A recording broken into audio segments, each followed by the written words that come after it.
कहानी है अर्जुन की।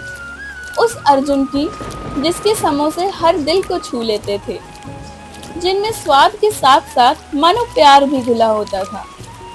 लेकिन आज बारिश ने उसका रास्ता रोक रखा था। घनघोर घटाएं थी, पर अर्जुन का हौसला बुलंद था।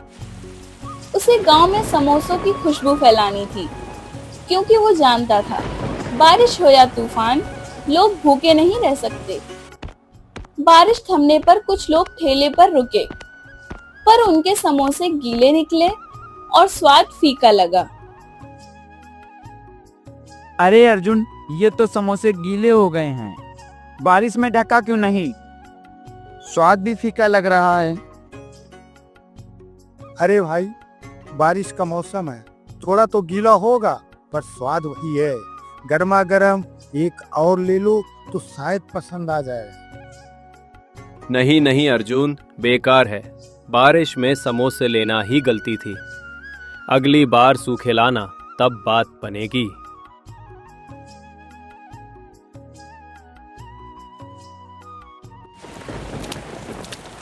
अर्जुन दिन भर मेहनत करता रहा, पर किसी को उसके समोसे पसंद नहीं आए। बारिश ने सारा खेल बिगाड़ दिया था, और साथ ही अर्जुन के मन की उम्मीद भी कहीं भीग सी गई थी। थक कर निराश होकर वो भीगा भीगा घर लौटा।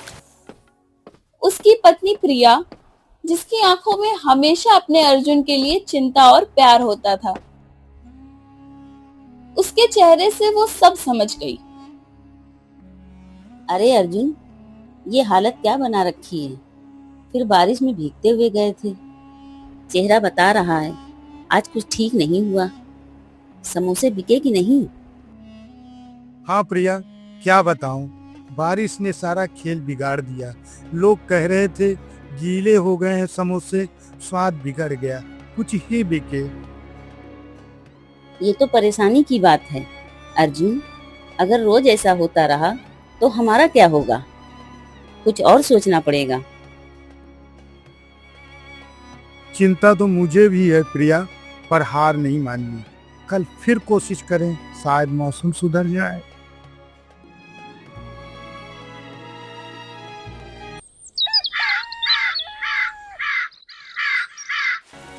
अगले दिन हल्की बारिश के बावजूद लोग अर्जुन के ठेले पर नहीं रुके। उसे लगा कि कल की बात सबके दिमाग में अटक गई है। घंटों बीत गए, कोई ग्राहक नहीं आया।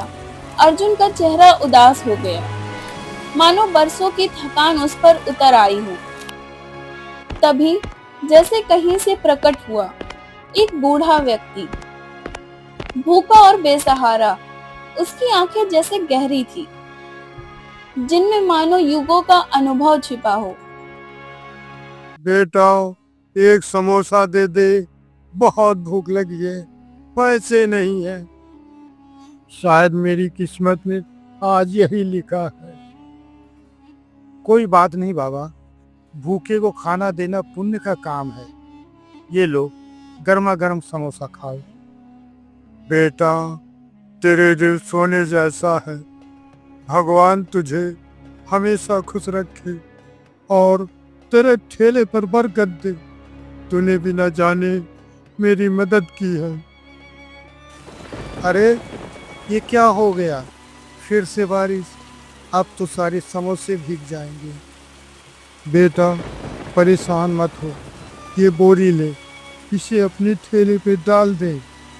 इससे तेरे समोसे भीगने से बच जाएंगे। लेकिन बाबा, अगर मैं ये बोरी ले लूं तो आप कैसे बचेंगे? इस बारिश से आप तो खुद भीग जाएंगे। मेरी चिंता तू मत कर बेटा, ये तुझे ज्यादा जरूरी है। अच्छे दिल वालों को हमेशा भला होता है। अर्जुन ने उस बोरी को मजबूती से ठेले पर बांध दिया।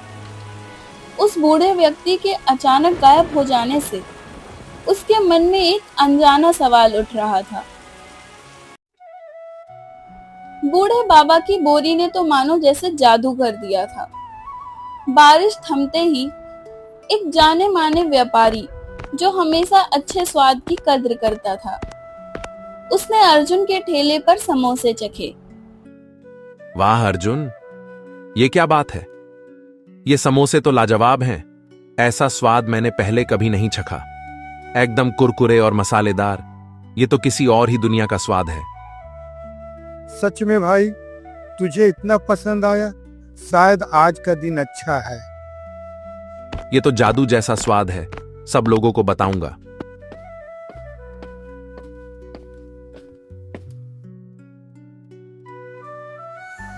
अर्जुन, कल गीले थे, पर आज तूने बाजी मार ली।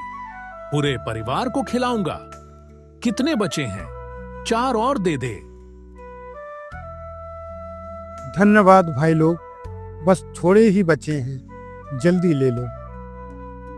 देखते देखते अर्जुन के सारे समोसे बिक गए। वो थक गया, पर चेहरे पर संतुष्टि की मुस्कान थी। उसे लगा कि उस बूढ़े बाबा की बोरी में कोई जादू है, कोई अनदेखी शक्ति जो उसके समोसों को इतना खास बना रही है।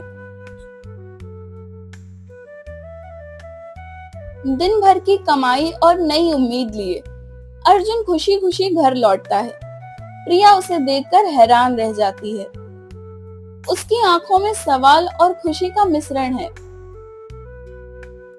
अरे अर्जुन, आज तो तुम्हारा चेहरा चमक रहा है, जैसे कोई खजाना मिल गया हो। क्या बात है, समोसे बिके कि नहीं? प्रिया, आज तो कमाल हो गया। सारे समोसे बिक गए। लोग ठेले पर ऐसे टूट पड़े जैसे मेला लग गया हो। सब तारीफ कर रहे थे। सच में? लेकिन कल तो लोग शिकायत कर रहे थे। ये अचानक कैसे हुआ? कुछ तो खास बात है, बताओ ना। हाँ प्रिया, मुझे भी समझ में नहीं आ रहा। आज एक बूढ़े बाबा आए थे, बहुत भूखे थे। मैंने उन्हें मुफ्त में समोसा दे दिया। फिर उन्होंने मुझे बोरी दी ताकि समोसे भीगे ना। बस उस बोरी से ढका और फिर लोग आने लगे। सब तारीफ करते गए। अरे अर्जुन, तुमने बूढ़े बाबा को मुफ्त में समोसा दिया? ये तुम्हारी अच्छाई का फल है। वो बोरी तो बस एक बहाना था। तुम्हारी मेहनत और दिलेरी ही तुम्हें आगे ले जाएगी। हाँ प्रिया, शायद तुम सही कह रही हो। बाबा की दुआ और मेरी मेहनत ने आज रंग दिखाया। वे खुशी से खाना खाते हैं। घर में हंसी और उम्मीद का माहौल है। लेकिन अर्जुन के मन में कहीं ना कहीं उस बूढ़े बाबा और उसकी रहस्यमयी बोरी का ख्याल घूम रहा था।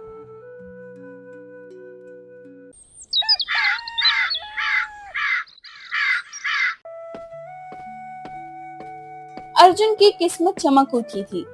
हर दिन उसके समोसे बिकते और पूरे गांव में उसकी तारीफ होती। लेकिन गांव में सबकी किस्मत एक जैसी नहीं होती। अर्जुन का पड़ोसी दीपक, जो हमेशा से बेरोजगार और दूसरों की तरक्की से जलता था, अर्जुन की सफलता देख और भी कुढ़ने लगा था। उसने अर्जुन से काम मांगा था, जिसे अर्जुन ने अपनी सीमित क्षमता के कारण मना कर दिया था। दीपक के मन में अब शक और जलन की आग दधक रही थी। अर्जुन भाई, कई दिनों से कोई काम नहीं मिल रहा। सोचा शायद तुम अपने ठेले पर मुझे रख लो। दीपक, मैं तुम्हारी परेशानी समझता हूँ, पर मेरे ठेले पर अभी इतना काम नहीं कि किसी को रख सकूं। तुम जानते हो, छोटा सा ठेला है, पर मैं जरूर तुम्हें कहीं और काम ढूंढने में मदद करूंगा। अर्जुन के इतना कहते ही दीपक गुस्से में वहां से चला जाता है।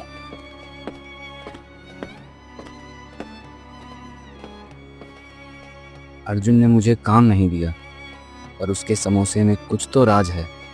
मैंने देखा है, कभी बेकार होते हैं, कभी एकदम जादुई स्वाद। और जब से वो बूढ़ा आदमी उसे बोरी देकर गया है, तभी से उसका ठेला चल निकला है। मुझे लगता है उस बोरी में कुछ है। सच में? तो पता लगाओ दीपक, जरूर कोई जादू होगा। उसका पीछा करो, रात में देखो वो क्या करता है। दीपक के मन में अब लालच और शक का जहर घुल चुका था। रात के अंधेरे में वो अर्जुन के घर बाहर छिपकर उनकी बातें सुनने लगा। उस रहस्यमयी बोरी का सच जानने के लिए बेताब था। उसने अर्जुन और प्रिया की सारी बातें सुन ली। उस बूढ़े बाबा के आशीर्वाद और बोरी के महत्व को समझ लिया। उसके मन में अब एक ही विचार था, उस बोरी को हासिल करना।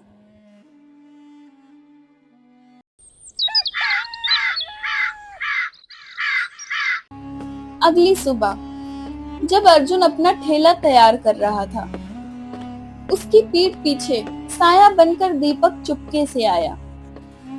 उसने पलक झपकते ही वह पुरानी बोरी चुरा ली और अंधेरे में गायब हो गया। दीपक अपने घर में हांफते हुए पहुंचा। उसने बोरी को जमीन पर पटका। उसकी पत्नी भी उत्सुकता और लालच से भरी आंखों से देख रही थी। अब देख प्रिया, अब देख क्या कमाल दिखाता हूँ। ये वही बोरी है जो अर्जुन को अमीर बना रही है। बोरी बोरी आटा निकाल, बोरी बोरी सोना निकाल।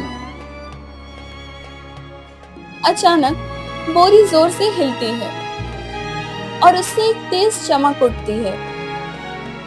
उससे ढेर सारे नुकीले भारी पत्थर बिजली की गति से निकलते हैं और दीपक व उसकी पत्नी पर हर तरफ से बरस पड़ते हैं। उन्हें तुरंत जमीन पर दबा देते हैं। उनकी चीख भी ठीक से नहीं निकल पाती, बस एक दर्दनाक घुटन की आवाज सुनाई देती है। बोरी अब शांत पड़ जाती है, मानो उसने अपना काम कर दिया हो।